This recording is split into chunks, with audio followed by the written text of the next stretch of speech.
Welcome back to the Mookie Chilson channel, and you are looking live at another cue card. This is an outline, a rundown of what we're going to talk about in the order in which we're going to discuss it. And these are the Father's Day festivities here at Mookie Chilson World Headquarters. The big day has come and gone.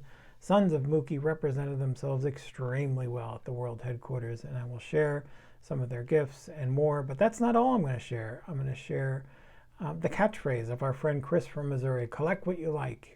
He has sent something and is representing himself quite well here at the World Headquarters. I'll share that. Our friend Melissa, Sports Guru 17, reached out to me and said she had something she thought belonged in the World Headquarters. And so I will show that off. I have never seen it before, and I hope you will enjoy it as much as I do. There are the 3 legs of the 53 Bowman stool. There are new additions to the 53 Bowman stack back set that I'm building that I hope you will enjoy by way of a great guy in the hobby who we all know and love. We got hot new 49s in the house. When you see these, you're just going to enjoy it. And like I said, the Sons of Mookie have done it again. A great Father's Day, some great gifts, and one of which kicked off a little Mookie Minute that I hope you will enjoy at the very end of the show.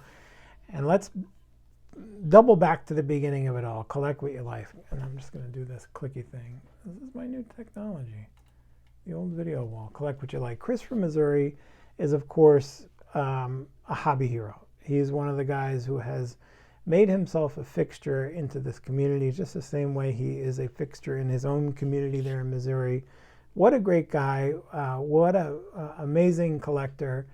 And it's been my pleasure to get to know him over the past few years. In fact, I was on the phone with him at one point, and he said to me, "Hey, Mookie, I got something for you. I'm going to send it up to you." He said he was moving his room downstairs, and there was something that he thought fit better in the World Headquarters than it does in the Chris from Missouri man cave. And so who am I to argue with the man? And he sent it up here. And I'm holding it right now. And I'm going to reveal it to you right now. And I'm going to reveal it to you the same way that the Star Destroyer in Star Wars came into the screen. I'm going to go from right to left. Here it comes. You ready? Dun, dun. There it is. It's a bat. An unused bat. No pine tar. And you see the blue ring is coming up here. Let's see if I can do this. Hold on a second. It's an Adirondack, made in the USA, P302, and a very unassuming bat, unless and until you know where to look under the big stick. Flame treated. Now this is a flamin' bat. This is a Tom Seaver autograph bat. My man, Tom Terrific. Chris knows that Tom is my guy, and I'm a Tom Seaver autograph collector for sure. And I never in my life would have dreamt that I would have a bat with Tom Terrific's John Hancock right there on the sweet spot. This is not a torpedo bat, for those of you wondering. Tom was quite a hitter back in the day, by the way. Not quite as good as Johnny Bench. And so Chris from Missouri, this is an unbelievably thoughtful gift for you to send here. As I said to you earlier, this is now occupying a full shelf in the museum because it's so cool. I'm going to sort of leave it there. Maybe I'll take it up, pick it up. Anyway, Chris from Missouri, what a stud. Thank you, thank you, thank you. How about some tough stuff? Well, like I said, Melissa from Sports Guru 17, as she says, the 17 is for Keith Hernandez. And she knows I'm a fellow Mets fan, and she knows that she was rearranging some stuff. She said she had a couple of these, and she sent one over to the World Headquarters. Did anybody here read Tough Stuff in June of 1986?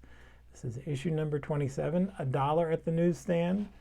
And the cover is the man, Dwight Gooden, 1985 Cy Young Award winner, 24-4. This is a newsstand edition. Look at that beautiful caricature of my man Doc. I don't know if that's a caricature or I don't know what you would call that exactly. Scott from Reindeer Studios can tell me, but I can tell you that I spent all Saturday morning reading this thing and looking at the prices of cards. 1986 Topps baseball cards from Mark Meyer of Waukegan, Illinois. If you wanted a Vince Coleman, $2. Dr. K, $1.50. Mattingly, 75 cents. These are all new prices for all the cards you could want. Anyway, it goes on and on and on. Just an incredible piece of collecting history here in the museum, and this is an extremely appreciated gift. Thank you to Melissa. I really appreciate it. It's so cool.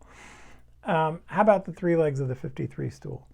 Now, as I showed you in my last video, I picked up this beauty. This is the Stan Musial 1953 Bowman. I haven't cracked it out. I'm still sort of on the fence about what to do with this. But on the back, as you know, the Bowman Company back in 1953 asked the kids who took these cards out of packs to fill in the blanks for them.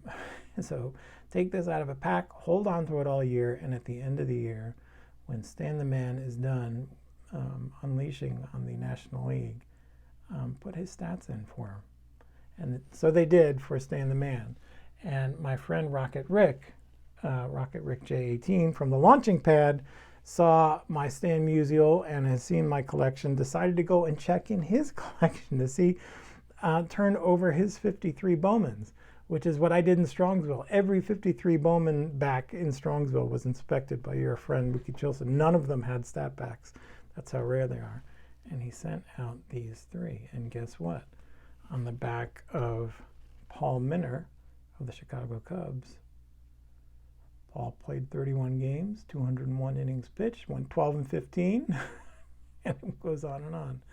So some youngster did the stat back for Paul Minner of the Chicago Cubs, just like they did for Jim Dyke of the St. Louis Browns.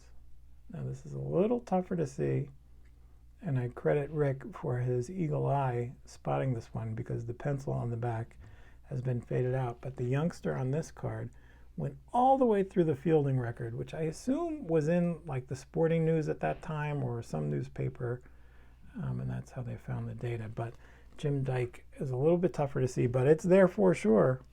And last but not least, here is Cal Abrams of the Pittsburgh Pirates, outfielder.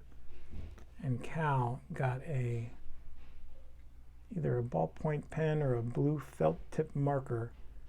119 games, 448 at-bats, 129 hits, 15 home runs, 43 RSBI, 286 he hit, I believe. Anyway, so 3 more stat backs into the binder, and thank you to Rocket Rick. what a guy. And then there's my man David, who I showed off the Banty Red card that he sent me last video, and he sent me another one.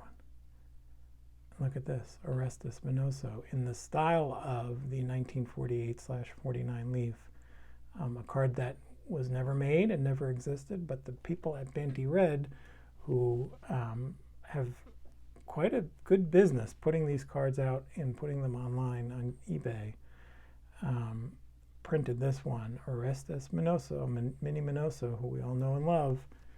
Just a beautiful card. Look at that. Awesome image. So thank you to David for that. He also sent me a new Tommy Agee. Let's go Mets.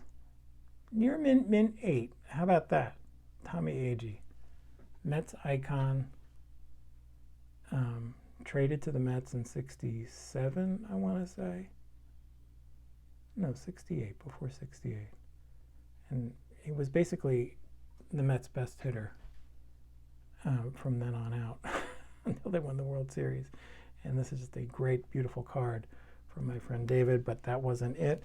He sent me some more 49s. And now look at these 49 Bowman.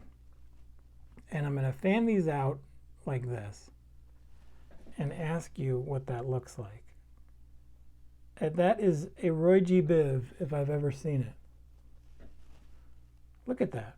Going from left to right. Red, orange, yellow, blue, indigo, violet. Well, maybe not. Maybe the Biv doesn't quite get there, but I love these cards. Look at this. There's a Vern Stevens. Vern Jr. Stevens. Some of these are high numbers. Phil Cavaretta, Doyle Lade, Henry Heaney Majeski, Virgil Fire Trucks, and this is one of those, there's Dick Rikoski, one of the great nicknames on the front of these Bowman. Just beautiful. And a high number to boot. So thank you to David for these. These are just awesome.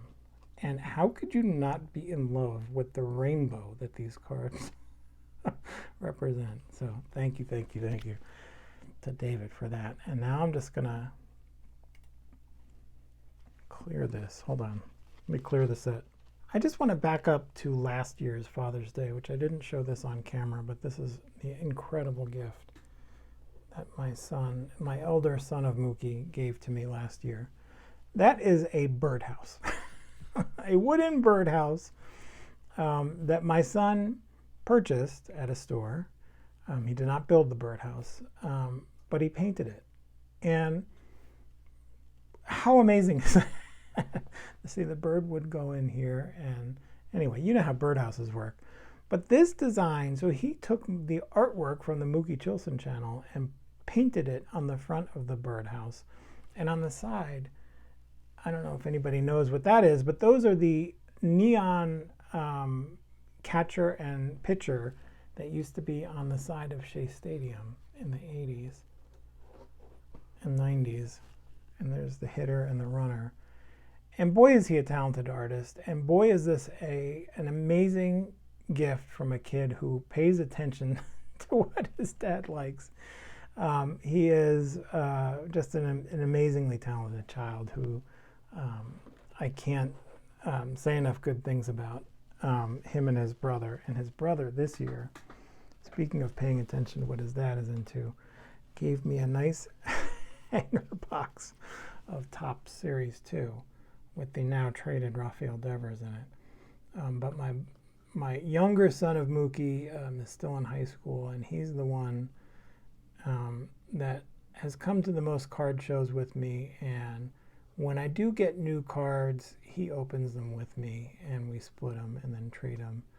And he is an awesome kid who, like I said, he knows what his dad likes. Look at the shine. We got some shine in here. Royce Lewis, Pablo Lopez.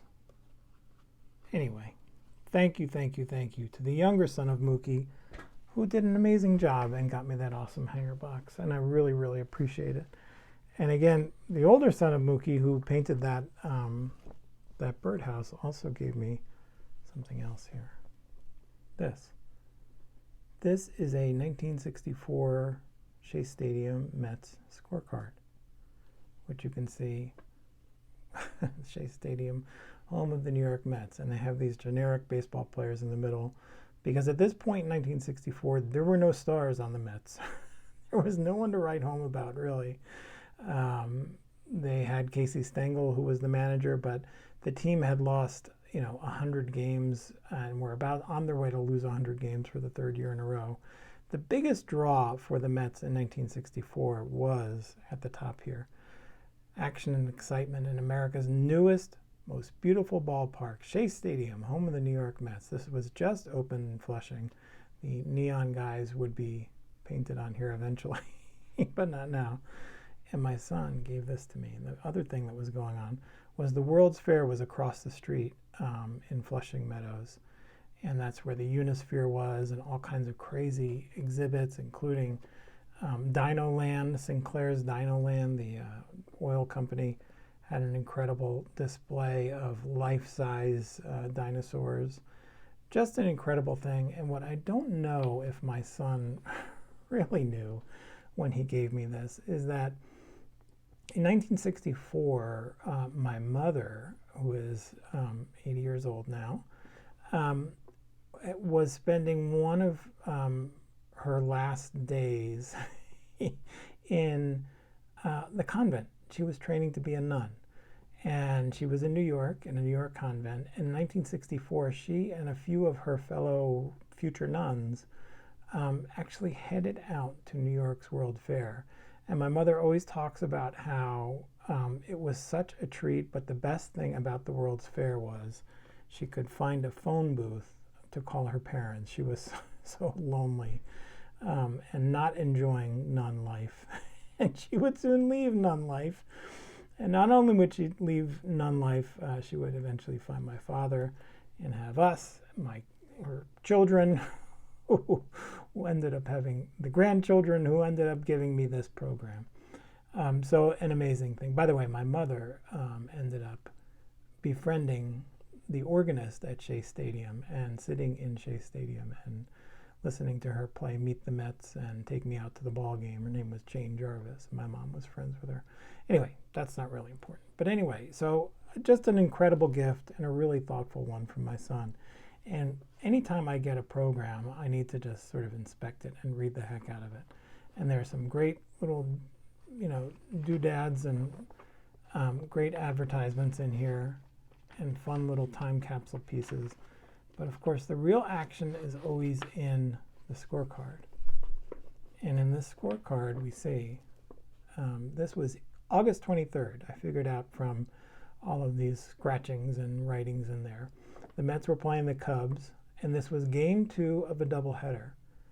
And this was a fairly interesting doubleheader because the Mets swept the doubleheader. The Mets, who I think ended up winning 50 games that year, won 2 of them on the same day, August 23rd, on the same day that this person was at the ballpark. You can see they did some scribbling over here.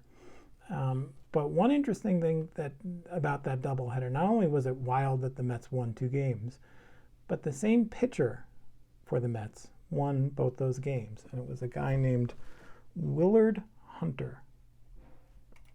And you will be excused if you don't know the name Willard Hunter. Willard Hunter was a former Dodger who came to the Mets in 1962 and then got sent back down and then came back up in 1964 and won 4 games all year, 2 of them on the same day. Willard Hunter. I don't know if you know how many pitchers have ever done that in a day. Most, in the modern times, I think it's something like 47 or 50 times. Willard Hunter left Major League Baseball after 1964 and was never seen from again in the bigs. But he won 4 games in his career. 2 of them, 50% of the games he won, were on the same day in 1964, and that is captured in this program. And so just as Willard Hunter improbably had 2 victories in one day, your old buddy Mookie Chilson had 2 victories in one day, and I have 2 victories every day. Because my children, the sons of Mookie, are just fantastic and amazing people and children, and they're good to their pops and to their mom, and they're just heaven on earth. I couldn't love them any more than I do. So thank you all for watching and for participating in my nonsense and tomfoolery. No birds were hurt in the filming of this recording. And that's it for this Father's Day's festivities. I appreciate it. Thank you.